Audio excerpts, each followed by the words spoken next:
Coach is here, guys, and it's almost go time. Sunday, Coach. First of all, thanks. We're looking forward to these visits, as you guys know, on Wednesdays.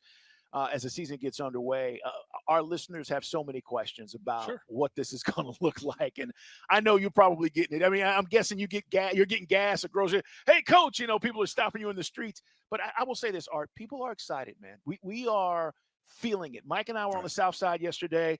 People were coming down getting their Falcon flags, and it was like Dukes and Bell, man. What's this team? What's it going to look like? Do you sense that? Yeah, I do. I do. And so, it helps. You try to obviously we're up here busy working, but I love living in Atlanta, and the people are so great. You feel the energy. This weekend, kind of the last weekend, is the calm before the storm, and so as we work and then try to get out and do something to feel normal, but you could feel it. People, maybe they just wanted to say nice things. That's one I do appreciate about living in Atlanta. But no, the energy is real. It is Arthur Smith with us. One of the things that came in yesterday with about 500 Falcon fans, they come up to us and go, "Hey, man, I know what you say on the air. What do you really think about Ritter?" I go, "Look, it doesn't matter what I think. The guy who matters, we're going to talk to tomorrow, and that's you. What have you seen? What is different? The progressions?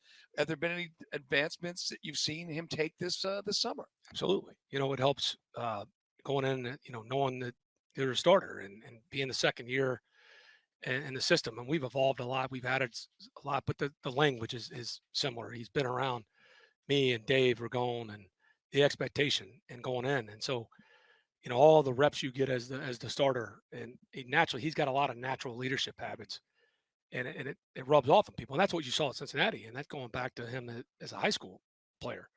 And the thing is, in this league, I think you guys have covered sports for a long time, and somebody put it this way, same number of teams as it was 20 years ago. Let's call it 100x more people that cover it.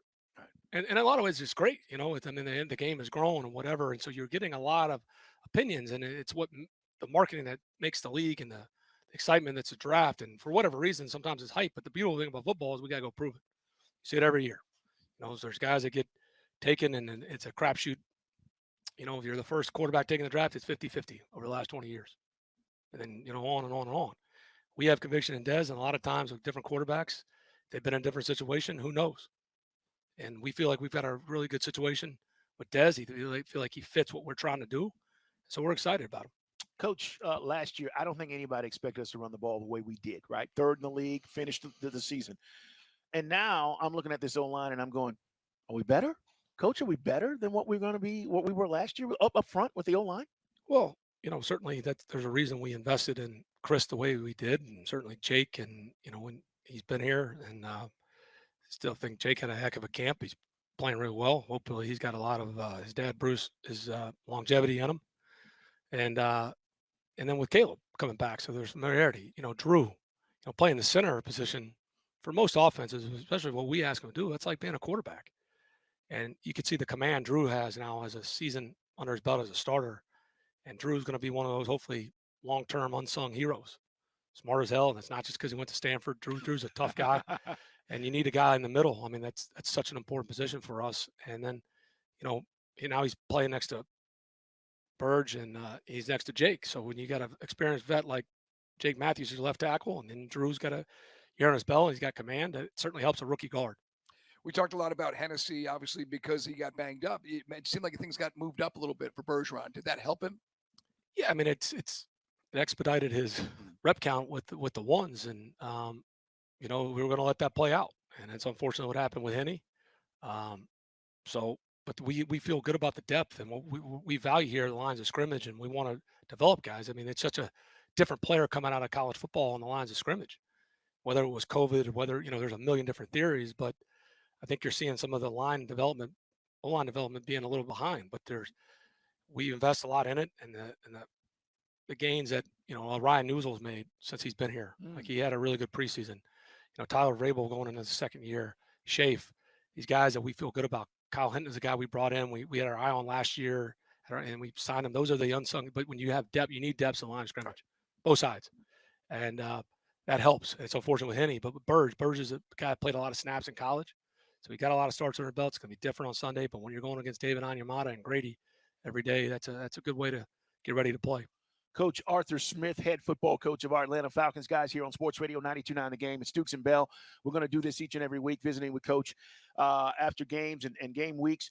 Coach, what about this this Joker thing? We've been up here all day, okay? We've been at Flowery Branch all day. We got word a little bit earlier when you were talking to the other media members about this Joker thing. Explain to our audience what this is all about, Coach. Well, too many people, sometimes I like, there's the old conventional wisdom kind of bores me sometimes.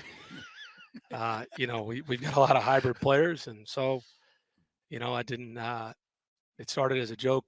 D-Led thinks he's, an expert. He's still covering like it's 1993. He's talking to Ron Wolf and those guys up in Green Bay. Yes. And so, yes. It's just, I was just messing with him and just said, you're really going to put Patterson as third. He's not the third team anything. And CP does a lot of jobs for us. So I just tried to find a new position, call it the Joker.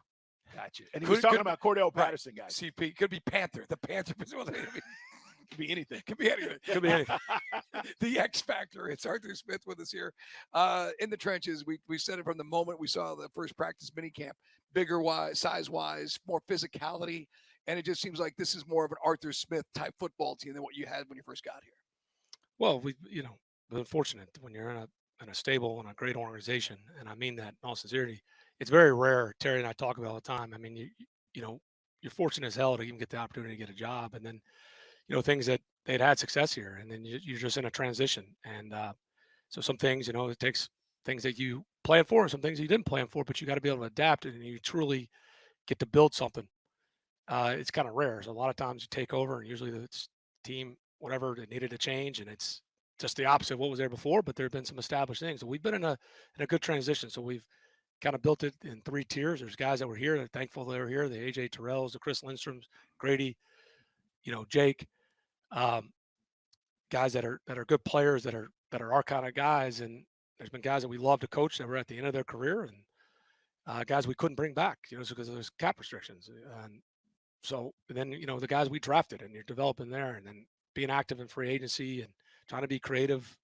And so it's like we've got some really good young guys that we've drafted and developed, and we brought in post-draft. Got some guys that we inherited, or guys in the middle part that we brought in free agency, and we got some good veterans that can still play. So I feel really good about the depth there. We were with Mr. Blank a couple of weeks ago, Arthur Blank. We were at his offices down there. And I'll say this, Coach. We asked him about you and Terry, and he said they had a plan, and they stuck to it. Yeah. And he was like, you guys were adamant about having the way we're going to go about this, and you stayed the course. And I think that's important for Falcon fans to realize, like, this isn't we're wavering and, we're going to do this.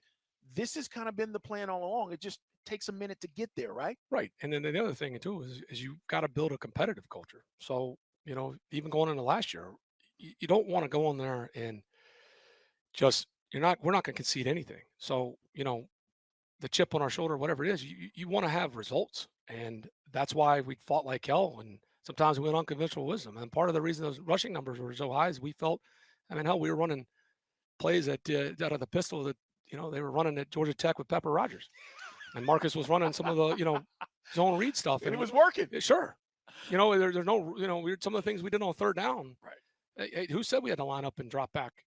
And if we didn't think that was our best answer. And, it's unfortunate that we didn't win a couple of those other close games, or we could have gotten some playoff experience. But we didn't. That's the reality of it. But you go in there and you try to kick the can down the road. Screw that. Yeah. Like, that's not building a winning culture. And we know, and habits, and guys, you got to keep morale, and you got to show results. And not what we wanted, but it helped building along the way, especially with these young guys. Guys come from college that haven't been in a lot of close games, so that should help us. It is Arthur Smith with us, guys, live here at Falcons headquarters. From guys who coach Pop Warner to dudes who play Madden at home, everybody thinks they're the strategist. How will this That's a convenient narrative. I'm getting the Madden and the fantasy out of the way early, but you're going to play to your strengths. But as a coach, and you're the offensive mind, the feel for who you're going to with all these weapons that you've assembled for this year. Sure. That's what you want. You want to have options. You want to be balanced. You don't want to be, that's the thing year after year. You look how we attack people in 21 was very different 22, and it's going to be different this season. But you got a lot of flexible pieces, and it depends what, the defense has to say too. So, right. A lot of times you feel you got the matchup wherever they're in. If you get a man coverage, that's what you're looking for there. Or if they're going to pack they're going to shade to a certain side of the field with, roll on the coverage, or they're going to try to pack the paint for whatever. We got to be able to go, away from their strength, and that's the game you play. And when you got a lot of pieces that are multiple and guys that can do a lot of different things, then you don't become obvious in situational football where they can't just double one guy. Right. And that's what you want. That's what, to me, that's what helps. And you talk about things that give you conviction. It naturally works itself out. I used to say this all the time in Tennessee. You want everybody to feel like they got a chance, and then naturally, Derek and AJ scored a lot of touchdowns, but made it harder to defend in the red zone when you're not just static and they can't just double person and you're holding the football. So that's what we want to be, and we need to score more touchdowns, and we know all that. But we got a lot of guys that can punch the ball in the end zone. I call that last mile delivery. That's what you got to have, because some of those plays that are on 2-yard line, you got certain guys. I mean, you saw last year with CP. He's one of those guys. He's a last mile delivery. Right. He's got to stand in the hole 2 yards. Jono was a guy like that in Tennessee. So we got a lot of guys that we feel good about. Was Pitts kind of have to be brought along a little bit slower this year because of the injury? Is he finally up to 100%? Well, look, no, those are good questions, and feel good about where Kyle's at, and he's going to have an enormous role in this team this year. And trust me, it wasn't by the impact he has when he wasn't out there. A lot of questions, and deservedly so. I mean, okay, you got a guy that came off, broke a lot of records in 21. People forget that. You talk about recency bias. He broke damn near every record, went to the Pro Bowl. And, for whatever reasons, things that we didn't hit or didn't go, whatever, and we got to continue to do a better job. And so, Kyle, but when you have the right guys, when you know it's not toxic, is the guy's not there pouting. And all Kyle cares about getting better. And it's gonna take off. I mean, the guy's 22 years old. Drake London is 22 years old. These guys grow together, it'll happen. And usually when Kyle plays well, we win. And when he was taken out of there, that definitely hurt us late in the year. Two things, Coach. I know you got to get up out of here. It's Dukes and Bell. One is injury update. Where are we at, Coach, with some of our guys? Can you tell us about Jeff Okudah? Anybody that, we feel like we've been watching here over the last few weeks? Any updates there? Yeah, just, earlier with Jeff, he's doing really well. He didn't practice today. I'm not going to rule him out yet, but he's further along than I thought he'd be. That's encouraging. So whether that's this week or next week, again, I just hate to put a timeline because there's some things that may come up, but he's doing really well. CP and Cordarrelle and Patterson and Hodge were out there today, which is encouraging. We got to see, but the thing you've got to understand is if a guy's not 100%, we got to make that call by Friday. Yeah. It's not fair to the team, right? And you don't want a guy to go out there, play a couple snaps, and then all of a sudden he's back for he's set back for 3 weeks, or he comes out after quarters. And those are decisions you got to live with, and that's the trust that's built back and forth between us and the players. So it's encouraging they practice. Coach, one last thing for Falcon fans in our audience. What are we going to get Sunday? We know our teams compete.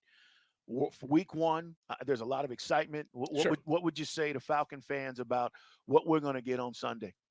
Well, you got a team that they're amped up, ready to go. That was the best Wednesday practice we had in the year. I mean, it was physical up front, and that needs to pay off. So it gives you a chance. As we build in there, we got things we'll correct. But this team's excited. They want to go out there, and it's important for us to win at home. It's important for that crowd. For us, like I said, you can feel it when there's a shared energy in there. You can certainly feel it. I know David was telling me you guys were talking about trying to encourage guys to get in there.